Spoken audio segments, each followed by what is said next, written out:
cuando tenemos que motivar a un niño, ¿es bueno pasarnos al decirle que es muy bueno aunque no sea tanto? ¿O es mejor no excederse en esa consideración del niño y dejarlo, o ser muy, digamos, justo en eso y no pasarse, como tampoco nos podemos pasar por el otro lado? Por debajo. Yo creo que lo más importante es que los niños y las niñas vayan aprendiendo poco a poco, obviamente en su justa medida, ¿verdad? Y si hablamos de un chico de 15 años, no podemos hacer lo mismo con un chico de 15 que con una niña de 7, ¿no? Pero es importante que los niños, enseñar a los niños a conocerse a sí mismos. No tanto a quererse, que también, sino a conocerse. Y a quererse como son. Es decir, intentar elevar la autoestima de los niños y de las niñas hasta niveles que alcancen la prepotencia no es sano. No es sano y además sabemos que en términos de ajuste psicológico no es bueno para ellos, ¿no? Ni tampoco bajarnos, ¿no? Entonces, la cuestión no es tanto, venga, tú puedes, qué bueno eres, ¿no? Sino descubre dónde te sientes bien, descubre qué haces bien, quiérete ahí y reconócete en aquello que no se te da bien y no pasa nada, porque también eres tú y forma parte de quién eres, ¿no? Y eso va a hacer que se quieran tal y como son, ¿no? Y que no estén siempre luchando con la expectativa, ¿no? De tengo que conseguir ser bueno aquí también, tengo que conseguir ser el mejor aquí, no, tengo que conseguir mejorar aquí, pero quizás no mejore aquí tanto como en otros aspectos de mi vida donde soy mejor, porque no todos somos buenos en todo, ¿no? Y eso es importante. ¿Cómo descubrimos los talentos y los dones de cada niño? ¿Qué habilidades tenemos que desarrollar para ser capaces de decirle, tú tienes el tuyo?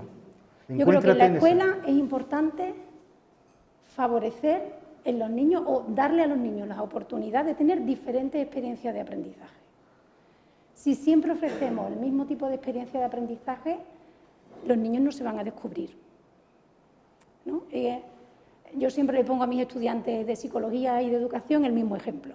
Si convertimos a los estudiantes, si convertimos a los niños en tareas, en expertos en tareas de lápiz y papel, aquellos que sean buenos en las tareas de lápiz y papel van a sobresalir. Aquellos que no sean buenos en esas tareas, pero no tengan oportunidad de expresarse en otro tipo de tareas, nunca van a descubrir quiénes son. ¿Cómo podemos compensar, ¿no? La tarea de lápiz y papel, por decir una, podemos poner muchas otras, ¿no? ¿Cómo podemos compensar eso? Abriendo el campo de experiencias de aprendizaje, donde todos y todas tengamos al menos una vez experiencias de éxito, porque si nunca tenemos experiencias de éxito no nos descubrimos, ¿no? Entonces, si conseguimos, de ahí que todos intentemos siempre, y no va a cambiar el tipo de actividad que ponemos a los chavales, tener una metodología cada vez más activa, darle a cada uno papeles distintos para que uno se descubra y diga, oye, pues que yo aquí, ¿no? Mi hija, por ejemplo, soy muy tímida, ¿no? Tengo 2 niñas con 12 años, el blanco y el negro, no tienen nada que ver una con la otra. Una tímida, otra no. Bueno, son muy distintas, es que no parecen ni hermanas, o sea, son mellizas y no se parecen en nada. Bueno, pues una de ellas, que yo soy muy tímida, no me gusta hablar y yo no quiero y tengo que hacer y cada vez que el profe dice algo yo nunca levanto la mano. Total, que viendo que participaba poco en la clase, pues hablando su padre y yo con el profe, que es súper enrollado y estamos todo el día hablando, digo, oye, vamos a intentar hacer en clase diferentes actividades donde ella tenga la oportunidad de expresarse, a lo mejor empezando en pequeño grupo, pero que después se lo tenga que llevar, yo qué sé, vamos a intentar.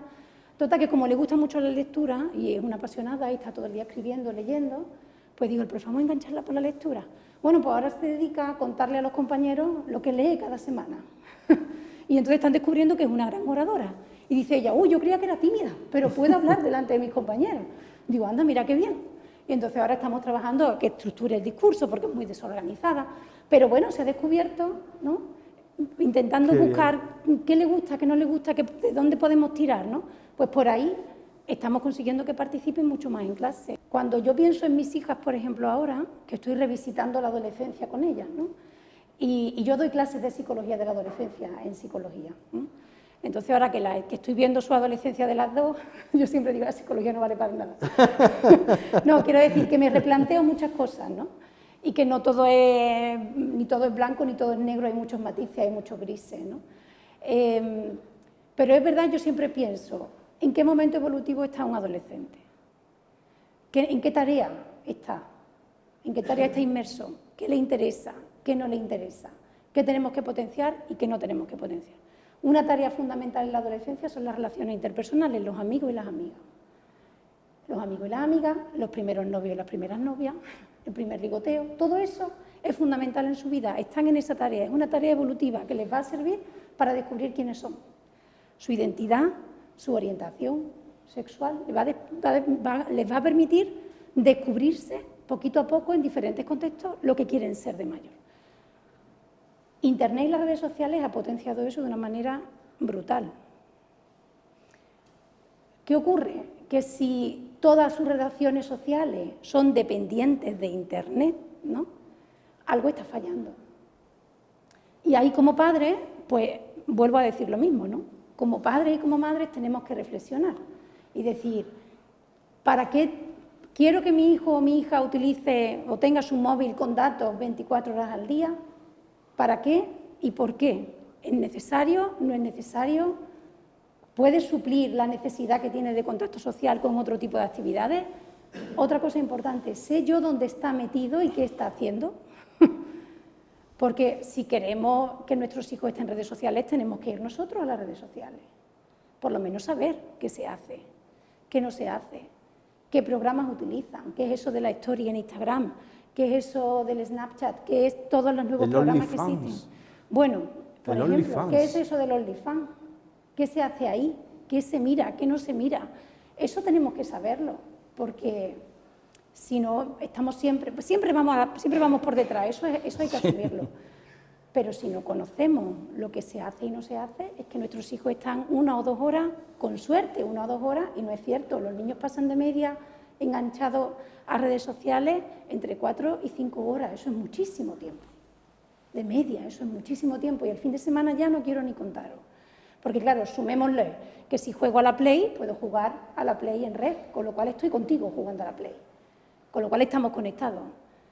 Si estoy haciendo las tareas, tengo mi WhatsApp que me va saltando cada 2 por 3 porque estamos conectados mientras que hacemos las tareas. Sí, son muchas horas, son demasiadas horas. Quizá no sea necesario que estén tanto tiempo. Entonces eso necesita un uso muy controlado. Sobre todo y fundamentalmente, yo esto siempre se lo digo a todos los padres, en los momentos más sensibles de la adolescencia. ¿Cuándo es eso? La adolescencia temprana. Los 12, 13, 14 años, o sea, ese momento evolutivo es muy sensible. Ahí tenemos los grandes riesgos de la adolescencia, los riesgos de adicciones, los riesgos de todo en general. El gran riesgo de la adolescencia está en ese momento, en la adolescencia temprana. ¿Por qué? Obviamente a nivel cognitivo están madurando todavía, ¿vale? Van a estar madurando hasta los 20, 21 años, ¿verdad? Pero a nivel cognitivo ahí están, que pueden resolver tareas muy complejas y después te hacen razonamientos de niños de 7 años y tú dices, ¿qué ha pasado aquí? ¿No? ¿Qué circuito se acaba de cortar? Pero fundamentalmente es desarrollo cerebral, ¿eh? Y eso es biológico. Tienen un sistema límbico que está funcionando al 150% porque está activado por el desarrollo puberal y está muy movido por el sistema límbico. Perdona. El sistema que lo oigo mucho, el límbico. Es la amígdala. La amígdala. ¿Vale? La amígdala, ¿no? Si esto fuera... Bueno, esto es el cerebro, ¿vale? Aquí está el tronco del encéfalo, aquí en medio, ¿sí? Conectando los dos hemisferios hay una parte central fundamental que es el sistema límbico.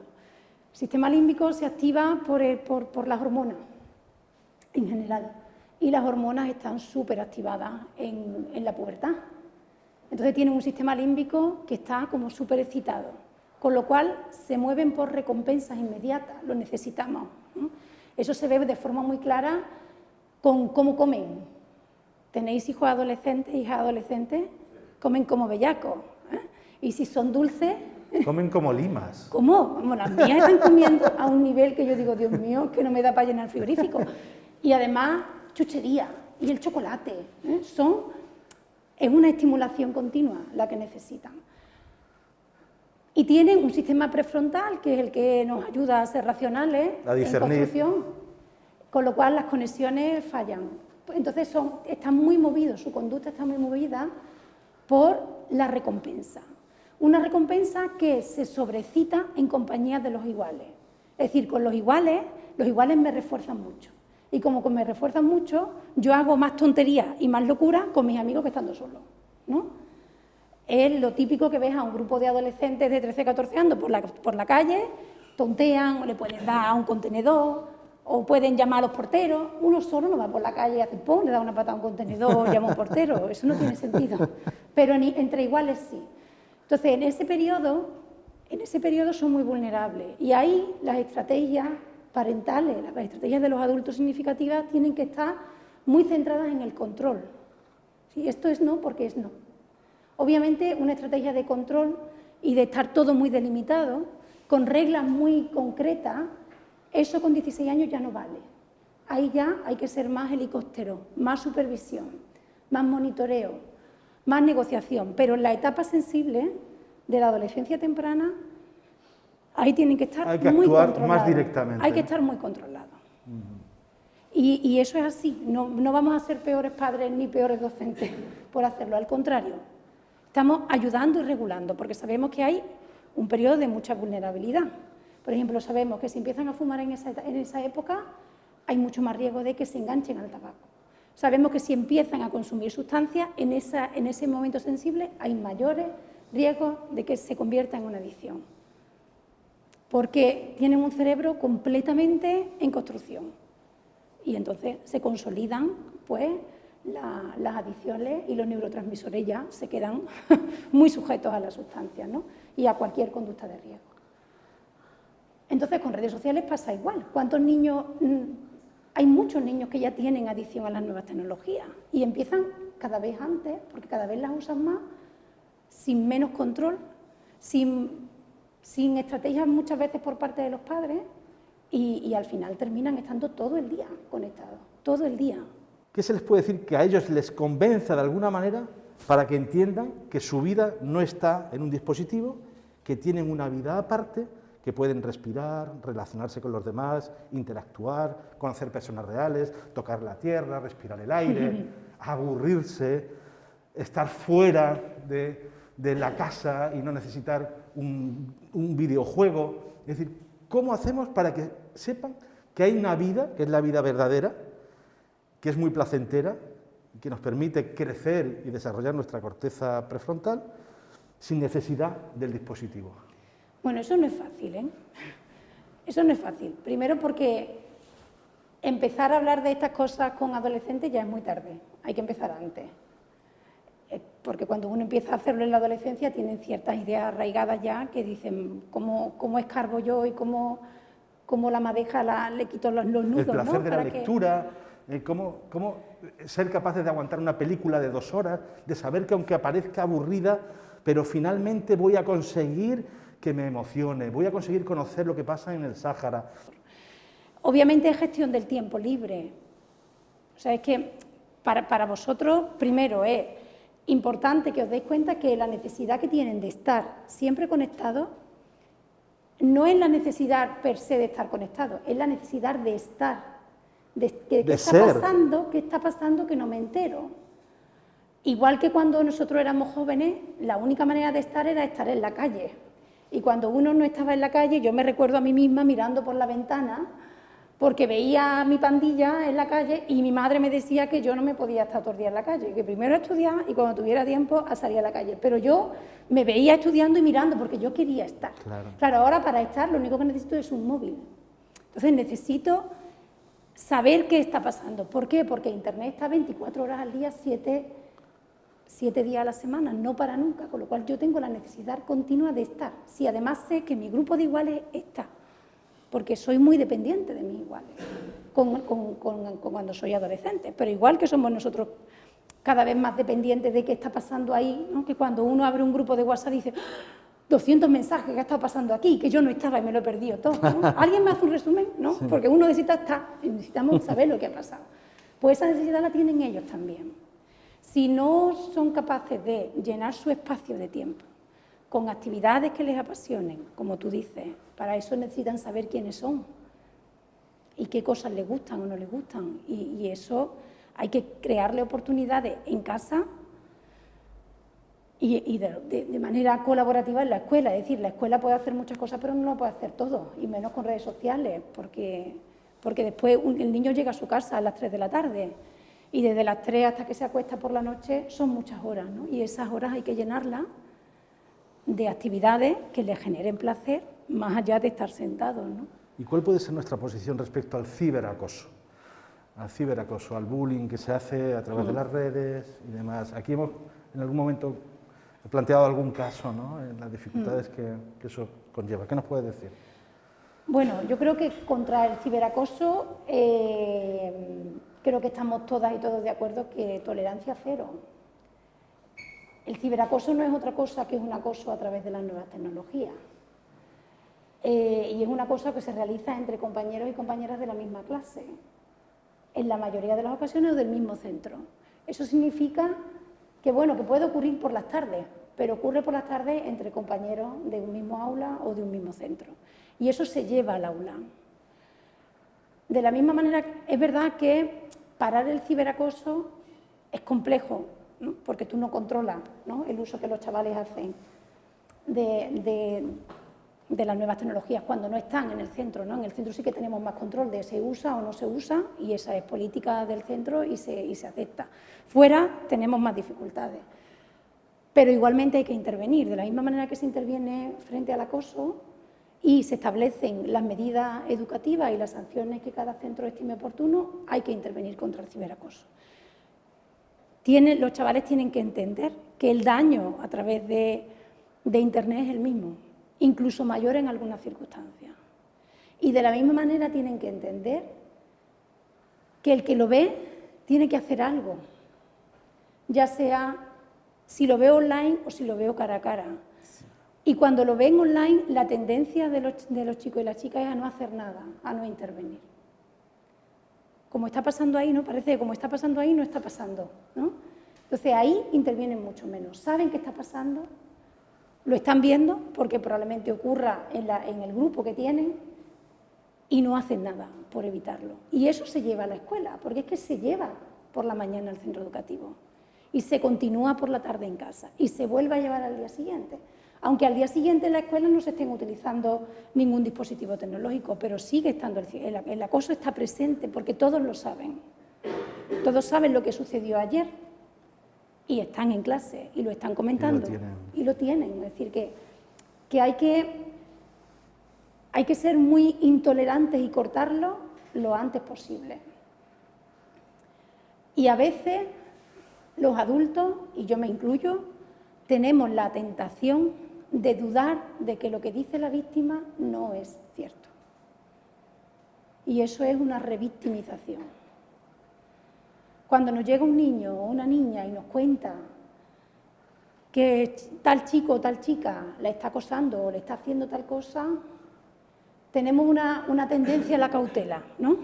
A la cautela, ¿no? Bueno, vamos a ver, vamos a analizar un poquito esto. Y yo os voy a decir una cosa, que un chico o una chica venga a un profesor y le diga que lo están acosando, eso es lo más difícil a lo que se enfrenta una víctima.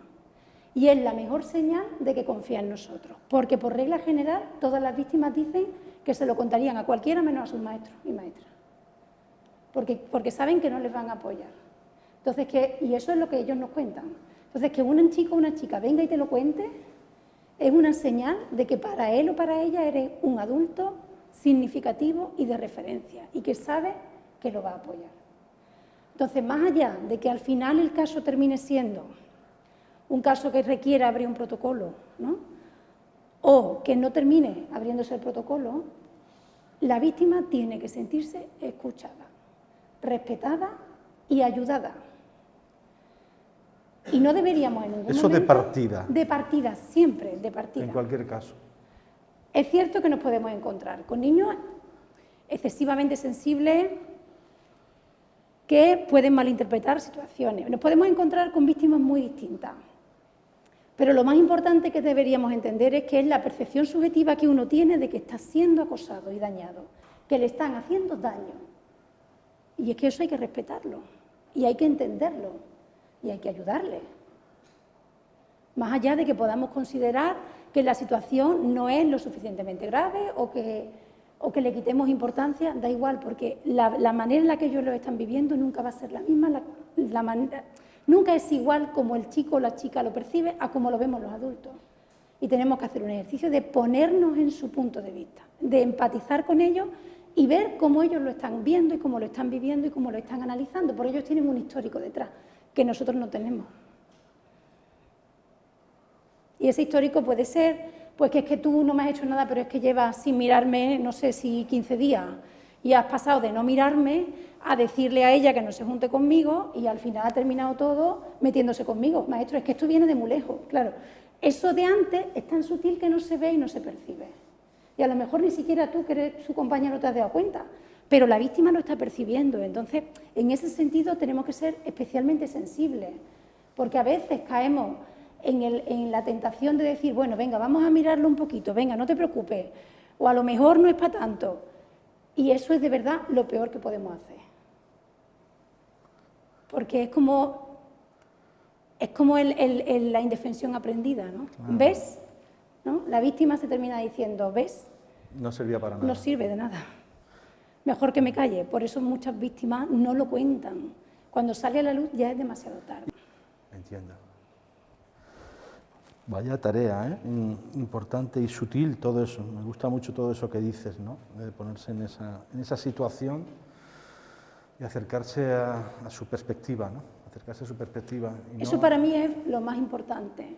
Lo más difícil, pero también lo más importante. Ajá. Que tienen que recibir que somos un apoyo. Porque de hecho es que la percepción de apoyo por parte del profesorado en los estudiantes es quizá el mejor indicador de que el estudiante está bien en la escuela. En todos los estudios que hemos hecho, cuando los niños dicen tengo buenas relaciones con mis profesores y profesoras, puedo hablar con ellos, sé que me comprenden, es un gran indicador de ajuste, de que están bien en la escuela, con independencia del rendimiento académico, ¿no? Pero que estoy bien, que es un sitio en el que yo voy y me siento comprendido, me siento escuchado y son personas adultas de referencia a quien puedo acudir. Pero este año, por ejemplo, en el primer trimestre, empezaron a utilizar Hangouts, porque como han estado los 2 años de pandemia, pues lo utilizaban. Entonces hicieron un grupo de la clase y yo vi que ahí no estaba el profe, ¿no? Yo, por ejemplo, con mis hijas, cuando ellas cogen, normalmente yo intento que no tengan contacto con... O sea, que la tablet, por ejemplo, la cogen si tienen que mirar en Classroom cosas muy concretas y estoy yo delante. Entonces, una de ellas, no tiene interés, ¿vale? Ella no tiene interés en estas cosas, pero la otra tenía su grupo y yo le dije, oye, este grupo de Hangout era el del año pasado de la clase y todavía lo mantenéis. Dice, sí, lo mantenemos. ¿Cómo se llama? Hangouts. Es como del Google, ¿no? Es como un chat de Google. Total, que yo le digo, bueno, tú lo puedes usar siempre que estés en el salón conmigo, nunca en su cuarto. Esas son reglas que, por ejemplo, yo tengo en casa con ella. Nunca pueden ver las redes sociales en su dormitorio sola, de momento ahora. Y digo, pero que tú sabes que yo lo puedo leer, porque además esta tablet no es tuya, es mía, con lo cual, entonces ella lo tiene asumido, ¿no? Entonces yo empecé a ver, era octubre, noviembre, ¿eh? Empecé a ver que siempre por la tarde hablaban de una misma niña. Y claro, yo seguía mirando todas las tardes y ya empecé a ver cómo eso iba increciendo, ¿no? Porque hay que ver esta niña, no sé qué, no sé cuánto, hay que ver lo que ha hecho en clase, hay que ver lo hortera que es y lo mal que viste, hay que ver lo pesada que es, que no deja no sé quién, hay que ver... Y yo ya no me gustó. Bueno, en el momento que hubo 3 o 4 días seguidos y ya le empecé a preguntar, oye, esta niña, ¿qué es lo que pasa? Ay, mamá, es que hay algunos niños de la clase y niñas que no les gusta, porque es que lo que pasa... Entonces ella me contaba, no, lo que pasa es que esta niña es buena, lo que pasa es que no sabe cómo relacionarse con los demás. Entonces, al final termina siendo muy torpe, ¿no? No me lo contaba así de claro mi niña, pero eso era la idea que yo me hacía, ¿no? Y entonces dije, bueno, pero es que esto que estáis haciendo no me parece que esté bien, porque esta niña no está en el grupo. Estáis hablando de ella sin que ella esté en el grupo. Y mi hija me decía, en casa de herrero, cuchillo de palo. Yo no hago nada, yo no le digo nada de ella. Digo, pero lo estás viendo y no la defiendes. Bueno, mamá, es que no puedo decir nada, porque si digo algo, después mañana en el cole me dicen que por qué defiendo a esta si yo soy del grupo y esta no queremos que esté en el grupo. Ya se veía claramente la dinámica. Lo peor llegó cuando una tarde empieza a sonar el Hangout, pum, pum, pum, pum, y le digo y mi niña estaba haciendo los deberes, y le digo, eso no lo coges, tú estás haciendo los deberes. Cuando termines de hacer los deberes, si quieres nos sentamos y leemos. Cuando nos sentamos y leímos, habían cogido y habían capturado un vídeo de TikTok de esta niña, que ya tiene TikTok, habían capturado un vídeo, lo habían subido a Hangouts, y ¿qué estaban haciendo? Reírse del vídeo. Y entonces ya le dije, pues mira, esto ya no va a seguir así, porque yo mañana voy a hablar con el profe, y voy a hablar con la delegada de clase, y todo el mundo tiene que saber lo que está pasando en clase. Y lo paré, se lo dije al profesor, porque el profesor no se había coscado de nada. Dice, hombre, yo sé que no se juntan mucho con ella, pero yo, claro, de estas cosas no me he coscado. No se había enterado. Digo, pues esto hay que pararlo de alguna manera, porque esta niña está sufriendo, y esto es claramente un caso de ciberbullying incipiente, y de bullying, porque al final en clase tampoco se juntaban con ella, Angelito, no querían que estuviera con ella. Lo consulté, lo hablé con el equipo directivo, lo hablé con la jefa de estudios y lo paramos, lo hablamos con los padres, obviamente yo ya no, yo fui la persona que dije que esto estaba pasando. Yo le di muchos materiales que han utilizado en clase y lo han parado. Mi hija me dice, bueno mamá, esto ya no se hace más, y es verdad que el grupo de Hangout ha desaparecido. El grupito sigue con otro grupo, ¿no? Pero ya en clase no tienen ese grupo, el profe ha dicho que ya no estén. Pero... Y dice, mamá, es verdad que cuando los 4 o 5 se juntan, cosas de ella dicen, pero por lo menos ya la clase entera no está metida. Y ya los que no, como no estamos en el grupo porque no queremos estar, pues están fuera. Y es una clase muy buena, la clase de mis niñas, y son niños de sexto de primaria. Y sucede, claro que sucede. Obviamente la intensidad y cómo corre y el manejo que tienen mis niños, los niños de la clase de mis hijas y mis propias hijas de Internet, es muy rudimentario, ¿no? Cuando uno lo compara con lo que hace un chavalito de 15 años que vuela, ¿no? Con el uso de las nuevas tecnologías. Pero claro que sucede y hay que pararlo y atajarlo. Y sobre todo no es tanto que los niños entiendan que eso no se puede hacer, porque no se puede hacer y está mal. Lo importante es trabajar con ellos toda la parte emocional y moral que conlleva esa conducta. Es decir, la empatía, el poco sentimiento de culpa, porque no lo ven directamente. Cuando yo pego, veo el sufrimiento del otro o lo que le estoy provocando al otro. En Internet no se ve. Entonces eso hace que se siga. Y como no se ve, porque el otro no está, pues los demás no hacen nada tampoco, no ayudan. Al contrario, son más activos, siguen más el rollo, ¿no? Como dicen los adolescentes. Les sigo más el rollo porque, claro, el otro no lo veo, no sé lo que pasa. Como estamos en un curso de comunicación y tenemos temores limitantes que nos impiden enfrentarnos a un público para hablar con calma y seguridad, ¿qué nos recomiendas? A mí me pasa lo mismo, Y eso es una cosa que viene de la noche de los tiempos, ¿no? Esta es nuestra condición, es el miedo a ser ridiculizados, a mostrar nuestras carencias, nuestras incapacidades. Yo creo que el sentimiento de exposición, ¿no? Yo decía al principio hoy en la clase que ese miedo no tenemos por qué rechazarlo, sino atravesarlo, sino reconocerlo y saber que está ahí y saber que no nos va a matar, que no acaba con nosotros ni con nuestra identidad. Simplemente convivir con él y saber que está ahí, pero sin ese pánico a que aparezca. Eso es muy importante. Otra cosa importante que por lo menos yo suelo hacer a veces, porque a mí, por ejemplo, me genera también, ¿no? No en una situación así, que estamos en petit comité, ¿no? Pero en otras situaciones, por ejemplo, siempre mi primer día de clase, ¿no? Termino empapada en sudor, ¿no? Porque muy nerviosa con los 100 estudiantes allí en el aula que no saben quién soy ni yo sé quién son. Yo lo que suelo hacer, y me funciona bastante, y es que aquello que me pone muy nerviosa, eso no me lo preparo, por eso mismo, porque tengo que dejar. Porque va a llegar un momento en el que una de dos, ¿no? O te caes al suelo del mareo, o lo atraviesas y tú dices, y ya está, y no ha pasado nada, y al final te das cuenta que no pasa nada, ¿no? Después hay otras estrategias, ¿no? Yo suelo utilizar otras estrategias, si es el uso de las manos en función de si estoy muy o poco nerviosa, pues suelo meterme las manos en los bolsillos, por ejemplo, suelo tener un boli, suelo mirar a personas, ¿no? que asienten, porque eso te da mucha seguridad. Por ejemplo, tú asientes y tú también, entonces me gusta miraros a los dos, ¿no? Si estuviera muy nerviosa, hubiera abusado, ¿no? de vosotros, porque cuando tú buscas referentes que te siguen, pues eso te da seguridad. Entonces, Yo cuando soy espectadora asiento mucho también, por empatía con el que está hablando, ¿no? Porque sé que da seguridad. Y si no, miras a un punto y no mires a nadie, que es otra cosa que yo suelo hacer si la situación me sobrepasa un poco, ¿no? Intento no mirar, miro a un punto y poco más. Y como igual que con las cuentas y con las multiplicaciones, cuanto más lo haces, más lo mecanizas, más lo automatizas y mejor te sale, ¿no? Es decir, hay que practicar, hay que practicar. Perfecto, coincidimos en eso. Sí. Que muchas gracias. Nada, a vosotros.